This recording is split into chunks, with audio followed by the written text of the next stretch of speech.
Hi guys, my name is Uli and today I'm going to be telling you how not to procrastinate. So if you don't know me, I'm a year 12 student studying in the UK and I am hoping to apply to medicine next year. And I came across this amazing video by one of my favorite YouTubers, Karma Medic, and Nasser talked about his way of studying where he studies in 2 4-hour blocks in one day. So he studies for 8 hours a day and he stays motivated, and I feel like a lot of people my age might be reluctant to watch his video and think, yeah, he's in medical school, he needs to study for 8 hours, like that's so hardcore. But like actually once I've tried it, it's actually not that bad at all. So I just wanted to give you a summary of what I do, which is based on his principle, but I added a couple of things that I do as well. As always, I'll put timestamps in the video so you can jump around if you want. The first part of the video is going to be talking about how does this method work. The second is going to be comparing it to the Pomodoro technique, which a lot of people use. And lastly is just some tips from me. So how does this method work? Basically, you study in a certain number of hour blocks. For me, it's either 2 or 3, depending on how much work I have to do. The essence of this technique is that you basically don't stop working for the block that you do. So for me, it's 3 hours most of the time. And you basically sit down, you eliminate all of the distractions, and you just sit down and study for 3 hours. You know, you put away your phone and just like put it on the other side of your room, like completely turn off the notifications, just like cut yourself out from this world and just study. Prepare yourself some snacks in advance so that you don't go downstairs and like, I don't know, go to the kitchen and get yourself a snack, because like you might start a conversation with someone, you might get distracted, because you know, every single time you stop studying, it's an opportunity for you to get distracted. So try and not do that. Always write a realistic to-do list for your study block. And what I mean when I say realistic is like, don't go, I want to write 3 essays and do 2 projects and, you know, finish all of the notes that I have to do and film 2 YouTube videos and edit 3. you know, like, no. Think about how much time realistically you're going to spend on a certain thing and then plan it. It's totally fine if you do more than you planned or less, like it's totally okay, but it just helps you stay on track. I also think that cleaning your work area is really important, because it doesn't really matter if your room is a mess, just like make sure that your work area is not a mess. And I also don't recommend studying in bed, because like it doesn't really work, because in psychology we learned this thing where it's like context influences the way you think and you retrieve information. And in bed, you're used to sleeping in bed. For me, the table is where I work and I don't do anything else. I don't watch YouTube in my table and I don't study in my bed. I also recommend doing it in the morning. For me, most of the days I try studying from 10 to 1 and then from like 2 till 5, because then it's 5 and I have the rest of the day completely free and I can do whatever I want. Also, it's really helpful to think you have your 3-hour study block and you've done 1.5 hours and you're just like, okay, I've done half. Like that's literally, I have to do as much and then I'm done. Instead of focusing on the 3 hours, it's like baby steps, you know, you're just like, okay, I've done 30 minutes. I've done 30 minutes, then that's only like 2.5 hours left. Like that's fine. That's like 5 times as much as I've already done. Like 30 minutes is not much at all, you know, and then you just end up doing 3 hours and then, you know, it's great. So why not use the Pomodoro technique? I know that a lot of people use the Pomodoro technique and I tried it out, but then for me it didn't work and I didn't really know why. And Nasser really nailed down the reason as to why. And basically the reason that his blocks work for me is because the less time you spend not studying and like interrupting yourself, the less opportunities there are for you to get distracted into something. So like if you do the 25-minute study, 5-minute break, every single 5-minute break, there's a chance that you might go on your phone, and then if your friend might send you an audio and you listen to it, then you end up talking for 30 minutes. I'm like, let's be real. Are you really gonna stop talking to your friend exactly after 5 minutes? Like, I know I wouldn't, so I just don't tempt myself. And like nothing is gonna happen in 2 or 3 hours. Basically, the core approach of this is just to minimize all of the distractions. So for me, it works quite well. I think that I sound really crazy right now because when I first watched Nasser's video, I was like, he is mental. Like, what is this? How do you study for 8 hours a day? Like, that's some nerd stuff, you know? But like, just hear me out, it works. A short disclaimer, I'm not a 4th-year medical student. I'm not trying to pass my USMLEs this year. I'm not even doing my A-levels this year. So I do need to work, but I don't need to work 8 hours every single day on top of school. Like no.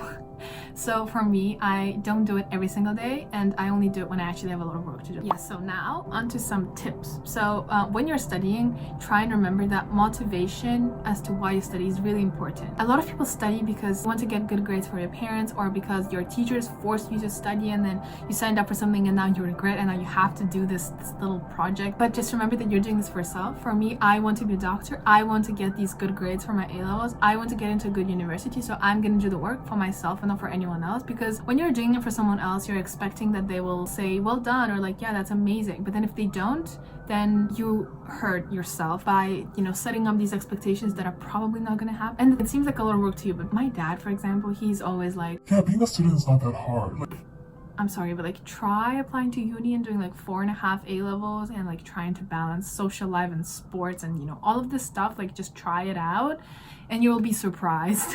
The next tip is forget the phrase, I don't feel like it, I'll do it later. A couple of weeks ago, I just told myself, Juliana, this is not part of your vocabulary. It is just not. It's not a phrase that you say. Because like if you logically think about it, if you don't feel like doing something now, like come on, you're never gonna feel like doing it, and you're gonna keep postponing it until it's like the day before the deadline, and you're gonna finish it the day before the deadline.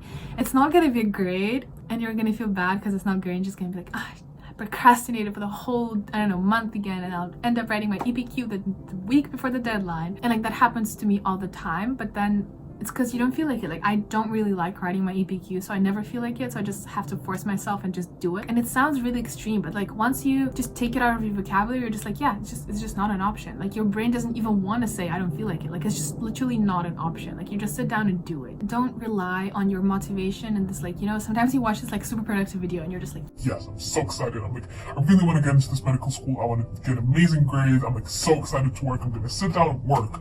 This motivation is so short term. It's gonna run out really quickly, and then after 25 minutes you're just gonna like, yeah, I work for 25 minutes, like I can't be bothered anymore, I'll do it tomorrow. And if you don't rely on motivation, then you can easily study for 3 hours because motivation doesn't really run out, so you can just keep studying it. And then the last tip is something that I don't know where I heard it from because like I'm not smart enough to come up with this, but it's something called productivity density. In physics, density is force over area, right? Wait, is that density? I'm just gonna Google the formula for density. It's mass over volume. What's force over area? Pressure? Oh, that's bad. I refreshed my physics knowledge. So, okay, productivity density. So density is mass over volume. It actually makes more sense than force over area. Think about mass being the amount of skills that you gain from a certain studying session, and the volume is how long the session lasted. So for example, something that has low productivity density for me is writing notes, which is why I don't do it. And basically what I mean by that is that like you can spend 10 hours doing your notes, but you only learn a limited amount of information and you don't retain it very well, and it's hard for you to use it in the exam. So basically the top of the fraction is small because you don't learn that much, and the bottom is big because it took you a long time. So the overall number is really small, which means that the productivity density is small. That's why I don't do it. The thing that has the highest productivity density in my opinion is practice questions for sure, but it's quite hard doing practice questions if you haven't learned the information first. So I tried doing something like questions, but then I still don't really do notes. Yeah, so that's the end of the video. I just want to say sometimes I may come across as like a little bit pressurizing because like I'm just really into studying, if you can't tell. It's something that I've always been really interested in. It's really important for me to get good grades while also being able to have a social life.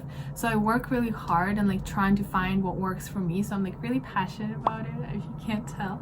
So I'm not trying to like convince anyone to do what I do. I'm just explaining why I do it. If you want to give it a try and have a go, then you definitely should, because it's a good thing to try. But then if it doesn't work, then like you can go back to whatever you were doing. And I'm sure that like in a couple of years I'll look back on my technique right now and be like, what is she doing? What the heck is productivity density? I hope that someone found it useful, and if you did, then leave a comment, let me know. You can follow me on Instagram if you want, but you don't have to because I don't really post anything on there. If you watched until this point, thank you so much. It means so much to me. Every single time I refresh a video and there's one view on it, I get so happy. I'll see you in the next video. Bye bye.